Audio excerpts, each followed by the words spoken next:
पुणे विद्यापीठाच्या वसतिगृहातील एक धक्कादायक प्रकार समोर आलाय।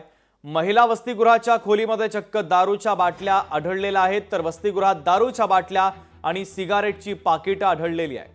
विद्यार्थिनींनी या संदर्भात कुलगुरूंकडे तक्रार देखील केली। विद्यार्थिनींनी कुलसचिव आणि कुलगुरूंना या संदर्भात पत्र पाठवलेलं आहे। पुण्यातील सावित्रीबाई फुले विद्यापीठातील हा सगळा धक्कादायक प्रकार उघडकीस आलेला आहे।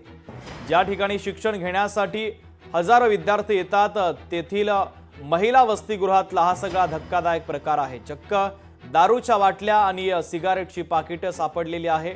त्यामुळे हा खळबळजनक प्रकार समोर येतोय। आता विद्यापीठ प्रशासन या संदर्भात कशा पद्धतीने चौकशी करणार आणि काय कारवाई करणार हे पाहणं महत्त्वाचं असेल।